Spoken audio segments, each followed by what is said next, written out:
from that, Jim, let's go to some of this stuff as it pertains to Big Swole.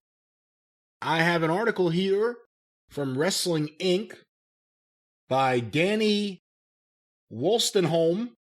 Well, he'll either stay home or he'll go one or the other. And it has some transcriptions here. Actually, it's funny. Here's an article with transcriptions of an interview that Big Swole did on a podcast, and it has credits to someone else for the transcription.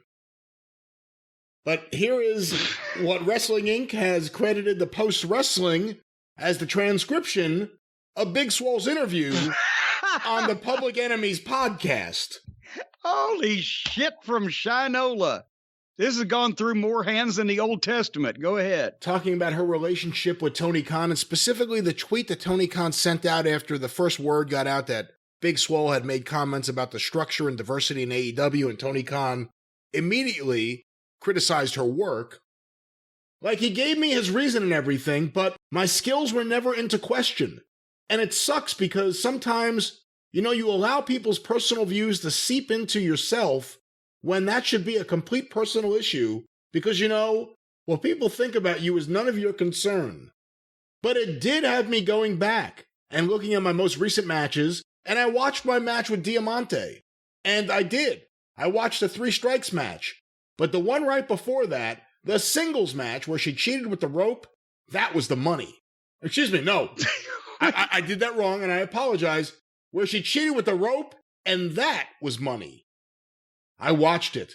I sent it to other people in the business that I trusted that actually have been in the ring and stuff, and the proof was right there. Okay, all right. I was like, sometimes you have to check yourself, and I feel that's where my growth and my strength is that I know myself well enough that, hey, you know what? I'll double check myself because maybe oh my God, she talks like Scott Steiner. Because sometimes you are in the wrong. Sometimes maybe you're so clouded up here in your head, maybe you're not seeing clearly, but honey, for clarity, not in this case, I got clear eyes.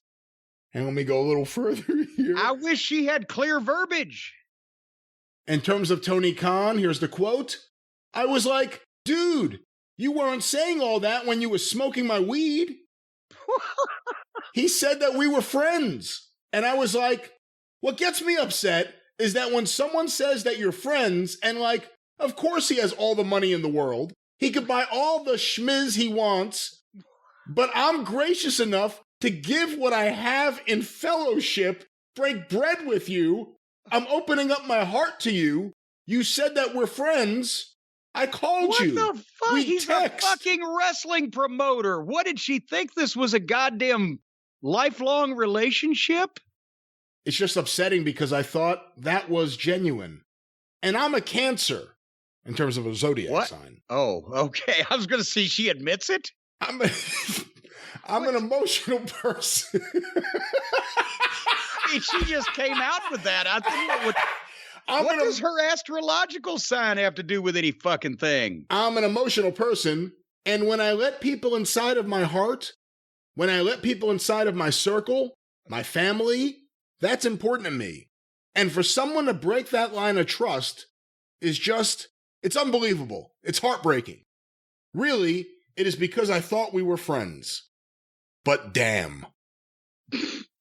And there's Big Swole's. I legitimately was drawing Jim Crockett Promotions hundreds of thousands, if not millions of dollars in 1986. But at no point did I feel like calling Jimmy Crockett up at home and go, Jimmy, I know we're friends and we got this bond.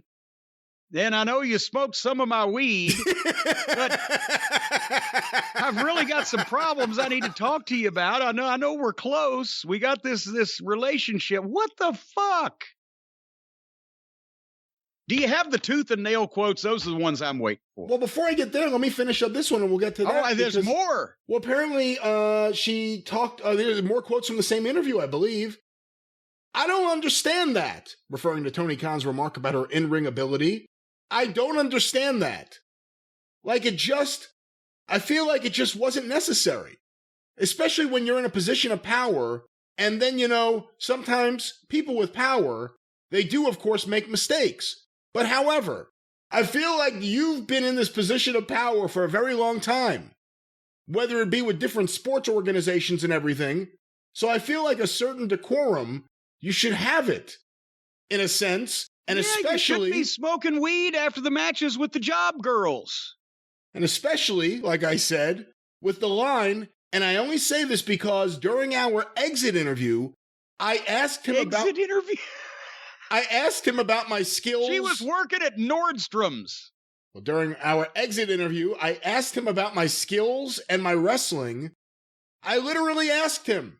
I was like, hey, because I was asking why I wasn't on TV for a year, because I wanted to have some closure so that I could move on with my life. And I asked him, I was like, hey, what is the reason behind me not being on TV? I'm like, is it my wrestling skills? Do you think that I'm not up to par? And he blatantly just came out and just praised me and said, oh no, that's definitely not it. That's definitely not why I'm firing you and not renewing your contract and asking you to go away and not work here anymore. It's not because you're a shitty wrestler. Boy, you're great.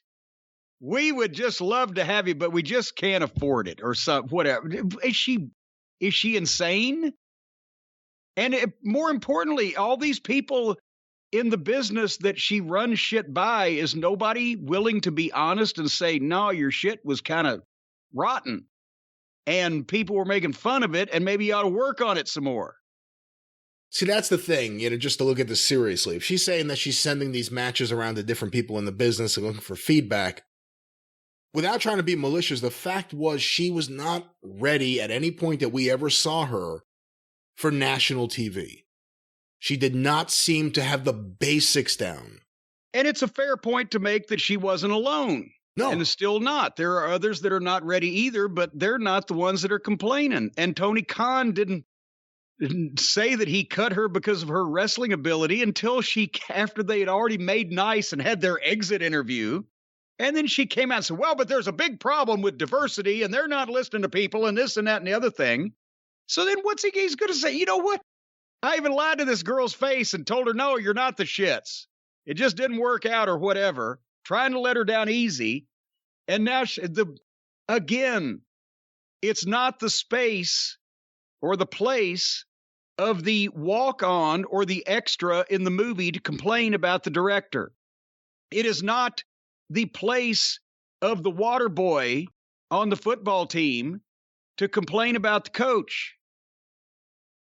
And again, there's more with the tooth and nail thing is what my head has exploded about.